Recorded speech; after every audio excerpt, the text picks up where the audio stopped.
Good afternoon and welcome. My name is Rich Gordon. I'm a member of the California State Assembly, and this is the Assembly Select Committee on Water Consumption and Alternative Sources.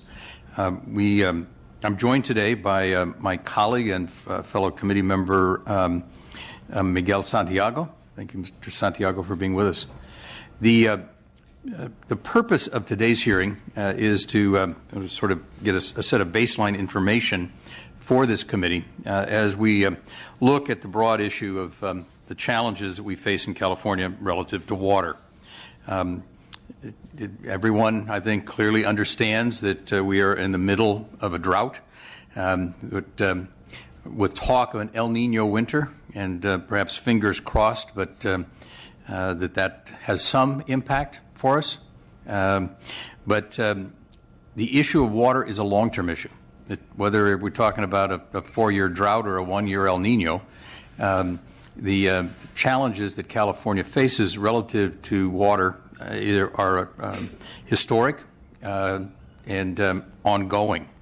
And so what we're looking for through this committee is to get a better understanding and a better handle on, what are our needs, our level of consumption, and what are the alternatives. How do we manage water, deal with water differently in California, and is there a better way than the course we've charted in the past? So today we'll be starting with an international perspective. I know some of the early agendas had also said we would have a deputy minister from Australia. We were not able to complete that connection, but we will have Dr. Adair momentarily with us from Israel via Skype. And then we'll be looking at the broad issue of our water infrastructure. How is it constructed in California, in a sense? Talk about the status of the drought, and then we'll be hearing from 3 representatives of our agencies in California relative to the management of new water sources. And then we'll conclude with a conversation about how to improve long-term water security.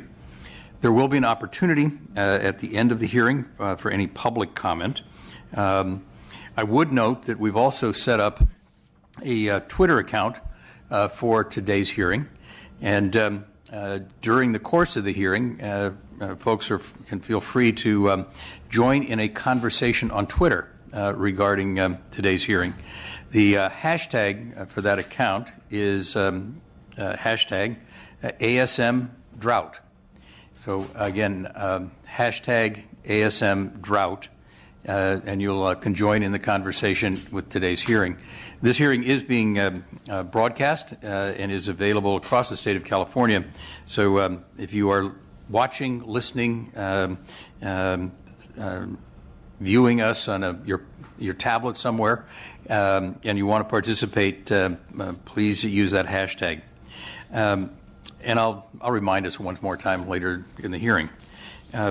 With that, we would like to get started and get underway, and we're going to dial up Dr. Adair, and we'll take his testimony as soon as we get him online here.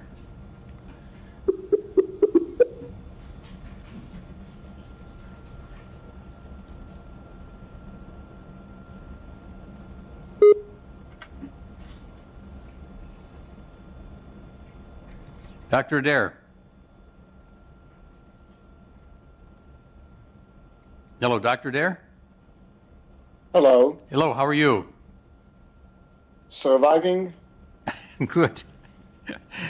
Thank you very much for joining us today via Skype. And for those who are watching this hearing, Dr. Adair is at the Zuckerberg Institute for Water Research at Ben Gurion University, and is an expert on hydrology and water policy, water issues in Israel. And we've asked him today to make some comments on the approaches being taken in that arid region and its applicability to California, perhaps. So thank you for joining us, and we'll look forward to your comments. Thank you for having me. Let me allow me to start with a short statement saying that there is a big difference, or there are several differences between the water situation and water issues in California comparing to Israel. And I think that makes the whole difference. What I mean by, in our country, and actually in the entire Middle East, Israel, Palestine, Hashemat Kingdom of Jordan, water is not just a natural resource, water is a commodity like oil and gas. Beyond that, water is a national commodity. That means that the National Water Authority is authorized to deal from A to Z. That means from water development, water treatment, water distribution. It is all done by private companies. However, it is all controlled by the so-called National Water Authority. I am aware of the fact that this is completely different from what you experience in California and actually over the entire United States of America. And I think that the major component that is missing in California, that would it be available, it would help a lot in overcoming water scarcity, especially after so many years of drought, is so-called common-shared infrastructure for water distribution. Allow me to explain. In California, like in my country, we treat the sewage. You treat the sewage. You treat the municipal effluents. You treat it to a very good level of quality. However, most of the water in my country, 85%, is reclaimed and used by the agricultural sector. It is possible and feasible because infrastructure, that means pipelines, are available all over the country. Yes, we are a very small country, but I mean, all over the country, there is a second system parallel to the blue lines, to the freshwater lines, that allows to transmit the effluents, the treated effluents, to be used by the agricultural sector. In California, you treat the water even to a better level. However, as far as I know, most of that is dumped into the Bay Area, unused. And I think that the treated effluents is a resource that can be well appreciated by the agricultural sector, providing that some carrots, so-called, and I do not believe in whips, or sticks, I believe in carrots, provided that some carrots will be given to this sector. So there is a resource, in short, there is a resource in California, which is effluents that are treated, however, not being used as intensively could be. There is another difference, which is associated with the so-called independent water utilities. We also have independent water utilities associated with different municipalities, cities, and towns. Having said that, the National Water Authority coordinate or force them to coordinate. They must coordinate among themselves. This does not exist, as far as I know, in California. And I think that water, as we say in the Middle East, water is kept beyond conflict. I think that the water should be, dealt beyond the boundaries of the municipalities, the local water utilities. Water do not recognize these boundaries, and one should coordinate, at least coordinate, I don't say commonly manage, but at least coordinate the transport, the treatment, and the utilization. I will be happy to answer the questions. Your country also uses desalination. What role does that play in water availability in Israel? Desalinated seawater and desalinated brackish groundwater is almost nowadays it's very close to 40% or a bit beyond 40% of the total consumption of fresh water in my country. However, it is not used by one sector. As I mentioned, or if I failed, I do it now, in my country, there is a so-called centralized water distribution system, which divert water from the Jordan River in the north, also accumulate water from different aquifers, coastal aquifer, mountainous aquifer, and nowadays, since the year 2004, also accommodate the desalinated water. So actually, the fresh water distribution system mixes the water. Actually, we get a melange, a mixture of these major three sources of water, and the desalinated water is mixed into the fresh system. So nobody gets just desalinated water to drink. No farm, no city, no municipality get just desalinated water. It is already mixed. By the time it gets to the gate of the town or the gate of the farm or the gate of the city, it is mixed. That's how we manage to maintain natural water quality associated or embedded with the desalinated water. Has there been controversy around desalination in Israel? Environmental concerns, other issues have been raised over the years? We investigated very rigorously the impact of releasing the brines back to not the ocean. You are next to the Pacific Ocean. We are next to a relatively closed Mediterranean Sea. And even in such a closed sea, which is by far smaller than the Pacific Ocean, all the research, all the investigation shows that the brines, if released in appropriate way back to the sea or back to the ocean, has no negative impact on the marine environment. And let me tell you why.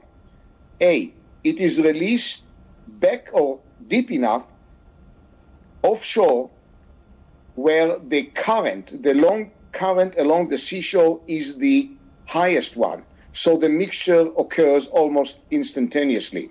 Also, the pipeline that divert the brines into the ocean has so-called suction holes. So along the flow of the brines into the ocean or into the sea, it is already mixed with local seawater. So by the time it is released at the outlet, it is almost seawater quality or similar chemical composition. We have a very rigorous monitoring. We don't see any impact. We see impact associated with release of sewage or raw sewage from Gaza, which flows northward to our intake of our 5 mega plants. However, we don't see any influence of the so-called salt released back to the seawater, to the Mediterranean Sea. You, in your comments, talked about the reuse of water, recycling of water. Is any of that used for human consumption, or is it just used for agriculture, as you suggested? Sorry for not mentioning it. We do not yet drink this water. We are not yet at the situation like in Singapore, where they recycle the treated water and into the domestic water use system. No, we have a separate pipelines. We call it the purple or the red lines. We treat the water to the best quality. However, we do not mix it with the so-called the blue lines. It is all used by the agricultural sector without any limitation, none whatsoever, because it is not sprayed. It is used. It is irrigated. This water is irrigated by drip irrigation system, and in some cases even by subsurface drip irrigation system. No contact, none whatsoever, between the water, the leaves, or the fruits, or the vegetables. Is there any concern on the part of the agricultural community about the use of recycled water, and when when this was initiated? Was there any kind of pushback or folks saying, it's going to hurt produce? As I said before, it was done with carrots. This water initially was subsidized. Nowadays, farmers pay for this water. This water includes nutrients, saving on fertilizers. And they have no other alternative because the fresh water has been taken for the municipalities for domestic use. So they had no alternative until desalinated water came to the market. Now, by pricing, they have to make their calculation. Would they buy? And they buy. They don't get the water free. As I said, water is a commodity. The farmers pay for the water, and there is flat price all over the country. They pay for the water, and they decide whether they are going to buy fresh water from the blue lines, whether they like to buy treated effluents from the purple or the red lines, or from the green line, which is fresh yet salty or brackish water.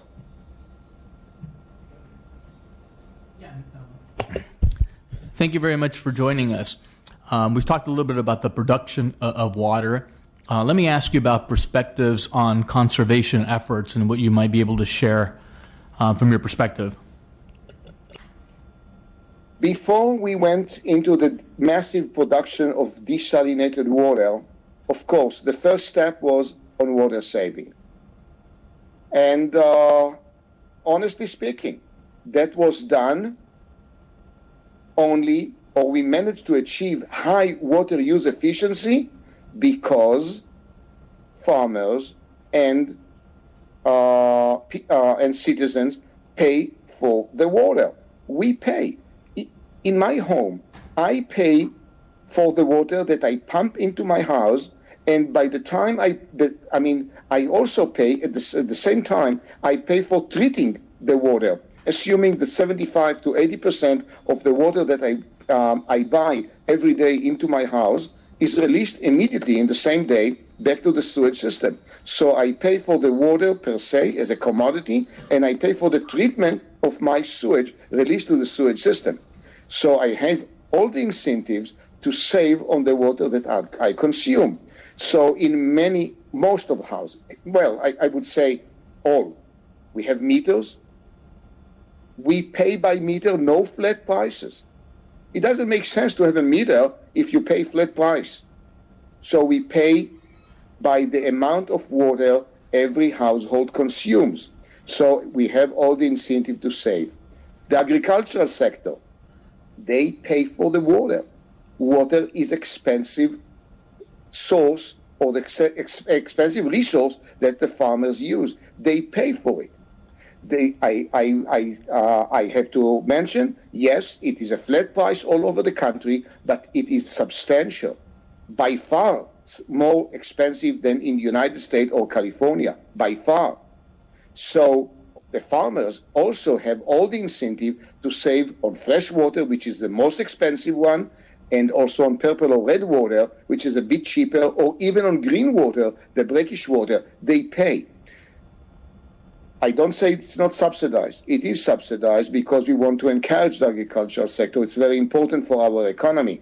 But we manage to get into the highest water utilization efficiency in the world with all modesty. In farmers in greenhouses in Israel, they manage to reach 90 to 92% water use efficiency. No one else in the world gets that high. Why we managed? Because the farmers had the incentives to do so. The irrigation is computerized irrigation system. Everything is computerized.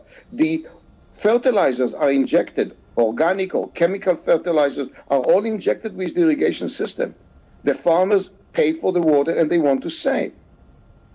I failed to mention before, 85% of the effluents in Israel in the year 2015, this year, 85 to 86% of the effluents have been not just treated, were treated and reused by the agricultural sector. Next to us in the world is Spain with 27 to 28%. So yes, before you go for water production, you have to elevate the, how should I say it? Elevate the willing of the people, the users, to save on the existing water. This is a must. It does. If it is a commodity, you don't waste it. Here in California, currently a lot of our discussion relative to water is intertwined with our discussion around climate change. Is there any perspective on the relationship of those issues in Israel at the moment? You call it climate change, I call it climate variations with so-called anthropogenic impact on, during the last 2 or 3 generations. Yes, we investigated the various models that predict that the coming years will not be, probably will be drier than the years that we experienced until now. Excuse me. We don't know for how many years, and we reached the conclusion that not having sufficient water will have a very negative impact on our economy. Although the agricultural sector is less than or contributes less than 5% to our GDP, it is still a very important component in our economy. And we made a very simple calculation, and I'm not an economist, but we made a very simple calculation. What would be the impact if we managed to provide all users, the tourism industry, the agricultural sector, with the necessary, I don't want to say minimum, I say necessary, adequate amount and adequate quality of water. And we reached the conclusion, and it's very clear, that it is a must in order to continue, in order to that our economy will continue to grow. So, yes, we followed the models, and we would like to be prepared. And I can tell you that the last 2 or 3 years, for example, were relatively rainy years, and we actually have surplus of water. So what we do about it, because we produce, the desalination plants produce, constant amount of water, 365 days a year. And we are obliged to buy the water, to get the water, every day the same amount. So what we do, we pay nature. We pump less from natural resources. We pump less from the aquifers. We divert less from the Sea of Galilee, and we let our water saving account to grow. We store water, and the best water saving account, the best storage facility is below surface, in underground. This is the natural reservoir where you can store water for many, many years, many, many generations without losing the quality. So in my country, we reclaim the aquifers.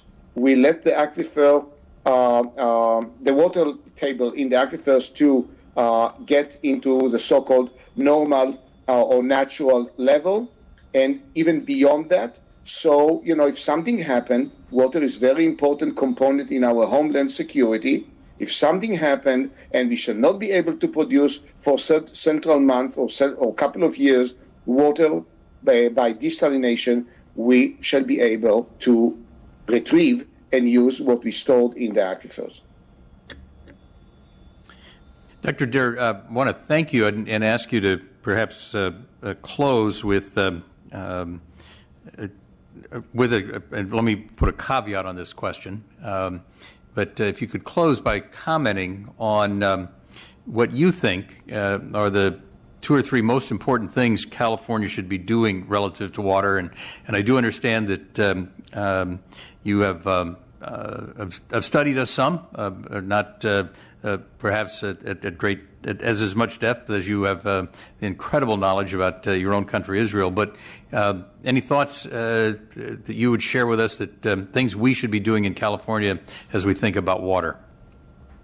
Generally speaking, and excuse me, I'm not expert in this policy and water policy in the United States nor in California, but from what I learned, and I traveled and met with many experts, water experts in California, what I see is,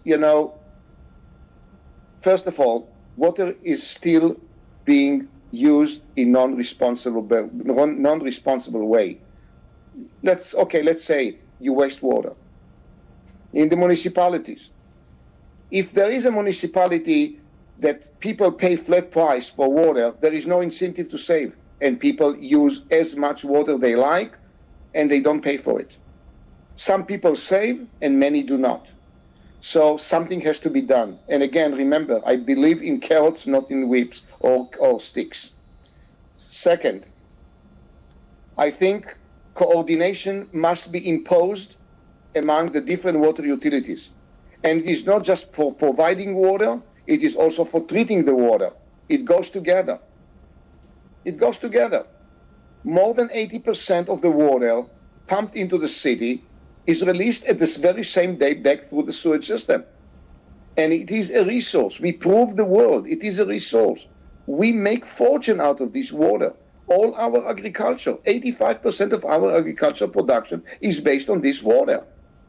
So if it can be done in our country, in the Middle East, it can be done everywhere else in the world, including California. It's just a matter of regulation. It's a matter of coordination. It is a matter of water management.